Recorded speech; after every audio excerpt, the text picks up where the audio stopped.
All right, so welcome. And thank you again to everyone for joining us. I'm delighted to introduce our speaker today. That is Dr. Anne Mclannon, who is a professor of art history at Portland State University. It's very funny that we're in the same city, and yet here we are talking over screens. She teaches broadly about Western medieval and Byzantine art history, and she is also very involved in the digital humanities. So I'm very excited for her talk today. She will be talking about teaching San Vitale and its mosaics, among other things. And I'm excited to see what she has prepared for us and how we can, maybe rethink some of how we teach it. If you have questions, just as a reminder to please put them in the Q&A instead of in the chat. It just helps me field questions at the end. And I think I'm going to turn over the screen to you, Anne. So I'm going to mute myself and go behind the scenes. Great. Well, let me just get started. So I am just delighted to have a chance to talk today about one of my favorite buildings. And I have tried hard as I pulled together this material to restrain myself from like teaching it the way I, going through the key facts and so on, but instead just focus more in terms of things that are useful to you all. That is, the facts, so ways you might be able to spin it, interpret it, connect it with other things within your survey classes. So I begin with a map often, and one of the points I like to make is just re-emphasizing to students facts of the realities of the geography. The early Byzantine Empire is basically a lot of the contour of the late Roman Empire still. The capital, Constantinople, modern day Istanbul and Turkey, is really far from northern Italy, where Ravenna is. And this will affect how we interpret the imperial portraits. So we have to think about the fact that this area was Ostrogothic. At the beginning of Justinian's rule, it had been reconquered by his generals around 540. So we'll return to that in just a few minutes. So I often just briefly discuss the outside of the church, talk about the use of regional Northern Italian, these thin bricks, that sort of thing, how that varies a little bit across the empire, and then give a little more airtime to the plan of the church, discussing the octagonal structure, but mostly I talk about how it's a centralized church. So it's a little confusing for students because the UNESCO designation of it actually calls it a basilica, but it's not what art historians call basilicas. But I do talk about how, there's this divide that emerges in the Middle Ages, in the Western Europe, where they prefer the basilical forms, that shoebox kind of shape, in contrast to the Byzantine Empire, where there's a strong preference for more centralized building forms. But when we look at this image, it's clear it's really the mosaics that make San Vitale a famed building, not really the architecture so much, which is, and one of the elements you might choose to point out is how, this is admittedly an elevated view, but it is the view of kind of looking straight on at the area of the church, the sanctuary, and apse that have the mosaics. And the two imperial portraits that take up a lot of the airtime and conversations are really pretty obliquely viewed from the point of view in the center of the church. So you would have to be in the apse itself to get that frontal view that you see in the survey textbooks. And that is a perspective that only the people actually, only the priests, who were the only people allowed in that area of the church at the time, were allowed to see. So here we have the Emperor Justinian, who was on the favored right-hand side of the figure of Christ up in the apse. So it's viewer left, but we'll kind of dissect a little bit about his accoutrement, like the early Byzantine court, they loved their regalia and fine nuances in the hierarchy. Even the deep purple color of his cloak, a chlamys, it's a military garment that became an imperial garment, carried special significance to the original viewers because there were actually Byzantine regulations that limited who could own garments of this color. But I think one of the most interesting elements too about his portrayal is the halo, because students will often assume halos indicate sainthood. But in the Middle Ages, there was a notion of divine rule, divine kingship, where the ruler possessed two distinct identities. And so here we have a depiction of this eternal king, not the Justinian who might have wandered around scratching his nose, that kind of banal person, but this other part of him. Now, to the side on this, in this direction, we have two courtiers and some soldiers, and we have that Chi Rho symbol that would have been associated with Christ from early Christianity. But another really interesting piece to dissect over here is the fact that only one figure has a label. And in early Byzantine art, there are many fewer figures with labels. It becomes something much more common after iconoclasm. And some careful work up on the scaffolding has suggested that the reason is that, so here's the sequence. The church was begun in the 520s, mosaics begun then too. These mosaics, though, we know probably didn't go up till at least 540 because that's when the Byzantines reconquered Ravenna. But the church was dedicated 547. So we think that this panel was begun while a different person was bishop, and then Maximian, who was the bishop when it was dedicated, then had his predecessor's face removed and replaced with his own. And then to emphasize his identity, he had his name added. So facing Justinian across the apse is his Empress Theodora. She too has the deep purple cloak, the chlamys, and this theme of offering that carries throughout much of the imagery in the church is seen also in her holding the Eucharistic chalice. You might have noticed he was holding the Eucharistic bowl. But even the three wise men on her hem, kind of really double down on that. We also see that she has that halo of divine rule.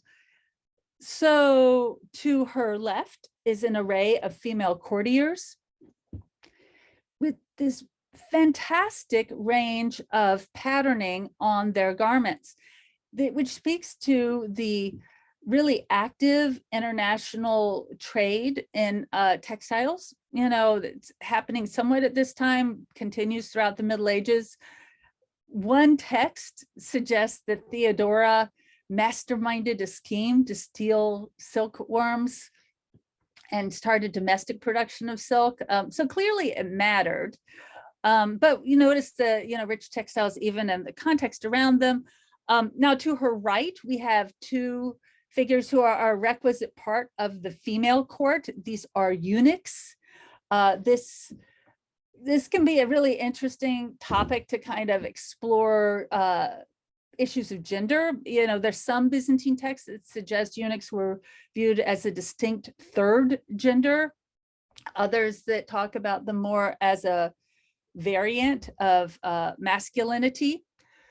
And just some elements we can talk, you might choose to go with there. But another really interesting aspect of the Theodora mosaic that often, in fact, I think has unfortunately kind of led to some fundamental misunderstandings of the figure depicted, has to do with political pornography and conventions around rhetoric at the time. We actually have quite a few primary sources from this time period compared to other periods in Byzantine history. And Theodora is rendered as a prostitute in one of them. And that has been uncritically adopted by many people. So Theodora has more biographies than any other Byzantine ruler. I won't recap all of the details, but there is a Byzantine, there is a resource up here on Smart History you might want to explore a little more if you want to take that on in your classes and kind of encourage critical thinking with the use of primary sources. But looking at the two imperial panels, another important theme to consider that is another source of misunderstandings on the part of students is they'll often assume, one, that the emperor and empress visited Ravenna, and this is kind of like a commemorative portrait. That's not the case. They were never there. But also they'll assume that they are the patrons of the church. And that's definitely not the case either. The patron was a local banker, a man named Julian. So what we're looking at then is something much more akin to the way ruler portraits turn up on coinage, right? It's a way of kind of marking allegiance. And it would have carried all the more zing because of the way Ravenna had just been reconquered by the Byzantines. To the initial audience, though, standing in the church, it's actually this portrait of Christ that would have been the most prominent, right? Thinking back to our initial view into the church. And what we see is a very youthful, beardless depiction of Christ, wearing the garb of a philosopher. In fact, he's sitting atop a globe. You know, students are also often surprised to learn that many medieval people didn't think the world was flat. They realized it was a globe. But the figure of Christ also appears in a symbolic form as a lamb, but also in the same church of San Vitale as a mature bearded figure. And this type of Christ is called an all-ruler, Pantocrator. Here's an icon made in the 6th century, probably 6th or 7th century, that also has the same type. And if you teach iconoclasm in your survey class, this is an opportunity to explore a key, divide between pre and post iconoclastic Byzantine art.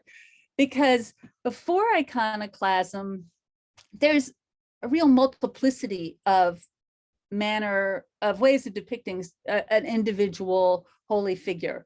But part of the process of iconoclasm, which lasted over 100 years, people died on both sides of the debate. I mean, it was really a major upheaval in Byzantine society. At the other side of it, to avoid heresy, to avoid confusion, there's only one way of depicting most holy figures. So this is the form of Christ that you see in Middle and Late Byzantine art. Now, looking at other imagery in the church, we see a range of images from especially Hebrew Bible that emphasize offering often, but there are a lot of Roman elements still. Early Byzantine art is so interesting in that way. It's the crossroads between all of these Roman threads combined with lots of things that forecast later medieval development. So this hand of God, the Manus Dei, you see on all sorts of Roman coins, other Roman depictions that are not Christian. Looking at the overall mosaic program, though, even though art historians love to talk about the figurative bits, you see that a lot of the imagery is actually kind of abstract or vegetal. And then stepping even further back, let's talk about that central dome in the building. There's actually a Baroque painting up there. It's from the 18th century. It does not get a lot of love. And I don't talk about it very much, but it can be an interesting part of a conversation about how these buildings are not frozen in time. They have their famous bit, but they continue to be used by people. I mean, this church is still used for weddings, even to this day. It's so there are these many layers that give it context and meaning. So, of course, if you have a lot of studio art majors in your classes, it can be especially interesting to talk about materials and technique. This can be a great opportunity to talk about how mosaics were created, how, in the Roman period, there were all these floor mosaics, but then it shifts in the early Christian art to, more wall mosaics, which allows them to use the gold tessera. But there can be some other more surprising ways that materials inform meaning as well. I think there's a broader conversation about medieval viewing practices that you can engage in by talking about the use of marble. So in a number of these most prestigious early Byzantine churches, you find this marble cladding that's kind of split open, such as here. And we might view that as, oh, it's just a luxurious material, isn't it beautiful, whatever. But scholars such as Fabio Berri have uncovered the way that medieval viewers perceived animate figures in these, and there's just a fundamental way that stone was considered living by the medieval audience. And I think there's this broader conversation about the alterity of medieval viewer experience of both materials, but also just how they looked at things, right? That today we're so oversaturated with the number of images, but it seems like this is just one instance of many in which the medieval viewers brought a much more active way of looking at the images and materials around them. Of course, a classic way to talk about this church is discussing it as part of a so-called golden age of Byzantine art, which is kind of problematic, but sometimes in a survey, it can be helpful to use phrasing like that. I mean, even the term Byzantine is problematic. It's just a question of picking your battles, I think. But Justinian and Theodora, they were the active patrons of the Church of Holy Wisdom, which was built in the 530s, by far the largest church in Byzantine art history. This is a doctored image, kind of, erases the Islamic minarets. And you see the interior has likewise borne many changes over time. But the reach of Justinian and Theodora extended to even the Sinai Peninsula. This monastery, which is now dedicated to St. Catherine, has a 6th century church that even has this roof beam discussing the death of Theodora and its own mosaics. And of course, that's where that icon we just looked at is located. Another really interesting way to talk about San Vitale is to place it within a microhistory of Ravenna. So there are a number of really extraordinary mosaic programs in Ravenna, including this one, which also kind of gives you a chance to talk about imperial women's patronage. It's really close to the Church of San Vitale. There are 2 remarkable baptistry mosaic programs in Ravenna, and even 2 churches dedicated to San Apollinare, either in Ravenna or nearby. So just to recap, it's really a choose your own adventure. This church allows you means to talk about any number of themes that are important and interesting in your classes. And I look forward to hearing your questions.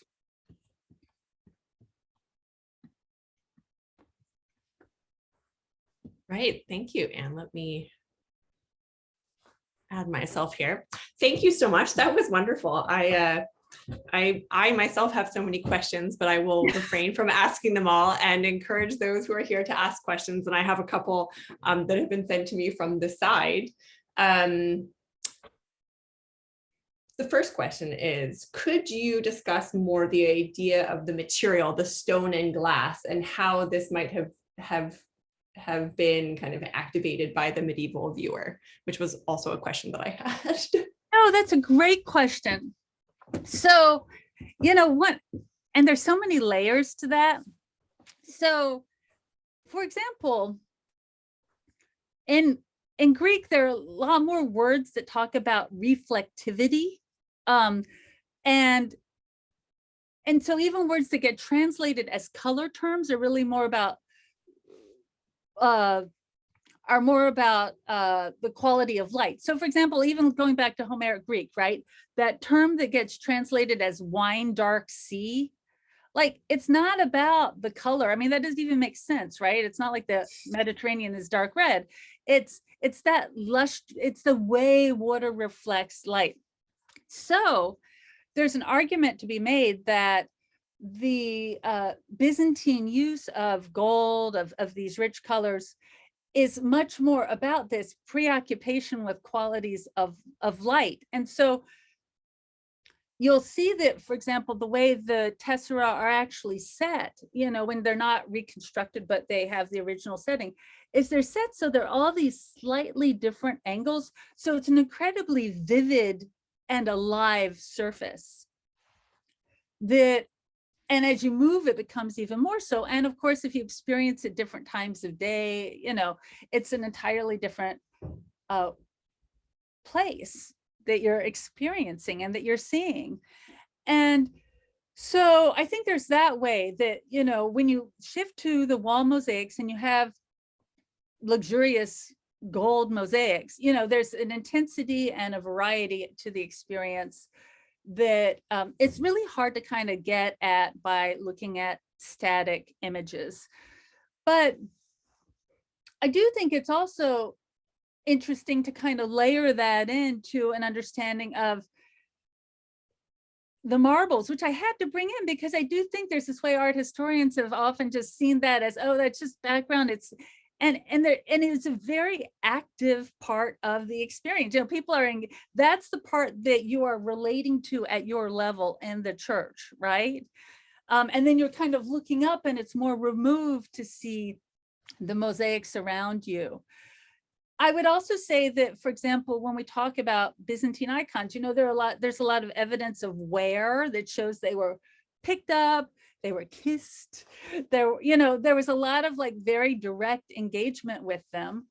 And carrying over, when I'll say one more thing, because I could talk for a long time, is that when people talk about having visions of saints, there will be sometimes there'll be this remark that, and oddly enough, it looked just like the image of the saint in the local church. So there's this way where, it's kind of rattling around in their brain, right? It becomes an active part of their experience of these holy figures. No, I mean, those are all excellent points. I mean, that's something that I constantly am reminding my students, right? The actual sensory engagement with things and touching, kissing, looking, all those things is so important. So thank you for expanding on that. We have a question that I was hoping someone would ask I mean, I know because of Evan and you, but can you explain a bit more why using the term Byzantine is problematic? Well, so many of the terms we use are problematic, right? Gothic, whatever. I mean, Romanesque. I mean, we're kind of medieval even is problematic, right? No one felt that they were waiting, for the Renaissance to start the next morning. So, the term Byzantine isn't something that they ever used for themselves. The Byzantines, for most of their history, thought of themselves as the Roman Empire. It was just the western part of the empire had fallen away through a set of unfortunate circumstances. And of course, a lot of the eastern part had fallen away too by the very end. Like at the end, it's pretty much just Constantinople and suburbs. But so, there's this way of, if we're trying to talk about use the terms that people use to identify themselves, we would call them Romans or the East Roman Empire. But I've chosen to use Byzantine in my teaching just for clarity of communication. I mean, I feel my students, especially in a survey class, like there are only so many issues I can kind of get into, and I'd much rather them, carry forward with them like ways to think in a critical manner about images, about text, thinking about context in a rich way, rather than engaging with debates about nomenclature. It's so true. You pick your battles. Right. Well, thank you for answering that. We have a couple of questions about purple garments. Oh, So could you discuss a little bit more the expense in creating them, but also can you talk a bit more about the laws relating to actually wearing them? yeah. So it's really interesting. So, and there's actually, as you would imagine with anything that's super expensive, they're fakes, so sometimes they're things that are that color, but the standard interpretation is that they're made out of these crushed tiny shells, and it's an incredibly expensive process. But it does seem that there are, now that people have done more chemical analysis, like for example, the Abeg Stiftung in Switzerland, which is a major center for textile research, came out with a really interesting book on color and textiles, medieval textiles, a few years ago. That is kind of a nice manual to have. It's in, but it kind of talks about how, there were a number of things that we thought were made out of that expensive purple, but were actually made out of other things. So in any event, there are rules that were passed at different times in Byzantine history that would prescribe who were allowed to have them, and it kind of, and we know that they were enforced. For example, there was an Italian ambassador to Constantinople, Liutprand, who wrote his account of his visit. It's not altogether flattering about the Byzantine Empire, but one of the things that happens is he was trying to sneak off with some purple textile. He's caught, and then he says that, well, where I come from, in Cremona, like it's prostitutes who wear these. So how would I know you have this silly rule, right? But so we have both evidence of the rules, and then also that it was enforced sometimes. But one of the things I'll throw out there about, while we're talking about color and garment, is that we might reflexively think that what made them look most imperial were things like the crown. I think we kind of think of queens and kings and crowns being the thing. But when there was an incident in Byzantine history, when there was a usurper, what they grabbed first were the red shoes. Like, to them, that seemed to really be what was the kingmaker clothing item. So that's another element of alterity, right? Where we might have assumptions about what would have popped out to people as the thing that was most distinctively royal that doesn't really match what the medieval experience of it was. And of course, the red shoe tradition continues in the papacy today, right? I'm glad you brought up the red shoes. Students always love that. It looks like we have a couple more questions, and that is, can you talk a bit about just elaborate a little bit about the royal images and their connections to the sacred area of the church? I mean, do you think that it was more of a religious or political statement, or, is it really just a collapse of the two? Oh my heavens, that is, so there's a lot of scholarship on this topic, and it can be very nuanced, because one of our main texts for understanding court ceremonial is this 10th century compilation called the Book of Ceremonies in English translations. Now, we're talking about 6th century mosaics, and we have to think about the fact that, like, just looking at the Justinian mosaic, we have an emperor who was never in Ravenna side by side with the Ravenna bishop, right? So already we're getting some signals that we're not really looking at a real thing that happened, right?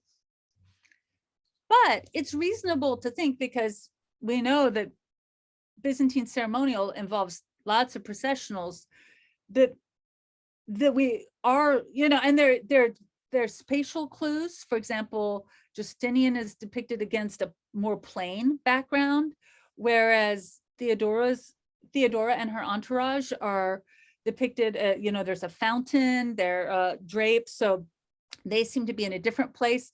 So anyway, there's one layer of scholarship that's super specific, that's debates which specific ceremony from the 10th century Book of Ceremonies is being depicted in the 6th century.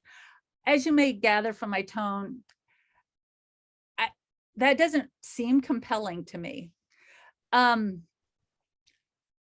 do think it might well have been read as, not a group of people standing in a horizontal line, but as a procession, because that's just a very common way that ceremonial occurred. And but I don't think that, I just, again, I don't know what, there are a lot of people who feel that it's helpful to kind of lock it into the great entrance, the first entrance, these different specific ceremonies, but that is all based on a 10th century source. So that's 400 years later. And, so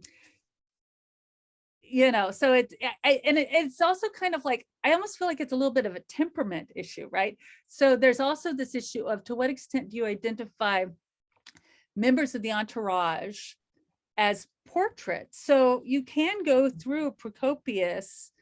I mean, he doesn't just talk about pornography, political pornography. He talks about lots of other things. He talks about battles, and because there's several texts that he's written. So you can also go through the entourage and kind of guess, like, oh, maybe that's Belisarius, the general, or and so on. And it is possible. But when we think about Roman portraiture, for example, there would be widely dispersed images of a ruler. And, we know there would be like a prototype that would be circulated and copied throughout the empire. And it doesn't necessarily carry down to the entourage. So they might be kind of more formulaic. I mean, just the ability of and it seems like Maximian, like he's inserting himself in it, but he is the local guy. So that is a little bit different. Now, I know I sound maddeningly vague, but I feel like, to me, that's sort of the level of knowledge and certainty we can really bring to that aspect of the mosaic. But there are other perspectives out there for sure.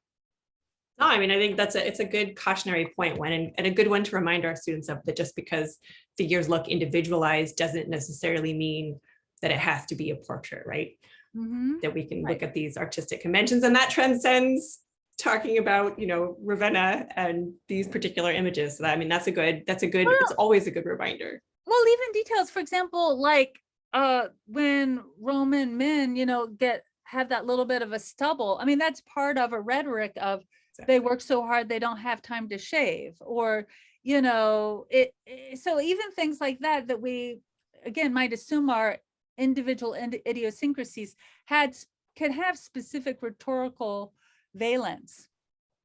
Very much agree. And that's something that takes a while, at least in, with the way in my classes, sometimes that really is a struggle for students to really, think about that and reflect on that over the course of a semester. So this is a great opportunity for that, considering, as you mentioned, that these are the two mosaics that the textbooks and most people talk about instead of the larger program. So I think that was a very good reminder from the get-go that you encourage us to think about. So to be sensitive to time, I thought I would round up, but I know there are a couple of lingering questions that I wanted to encourage people to either reach out to Anne directly or post them in our Facebook group. Feel free to contact me, or post to Facebook. Yeah, and my colleague Kayla posted into the chat a link to Anne's wonderful essay on Theodora and rhetoric that's on Smart History, which if you have not had a chance to read, it's really great. Also about primary sources, and you know, she raised some of those points. So I just want to thank you again, Anne. This is a great talk. I feel like I learned a lot. Oh, it's lots of fun. Thank you Thank for you. the opportunity. Take Yeah, care. this is great. And thank you everyone for coming, and hopefully we'll see you next time. So for now. Okay, bye.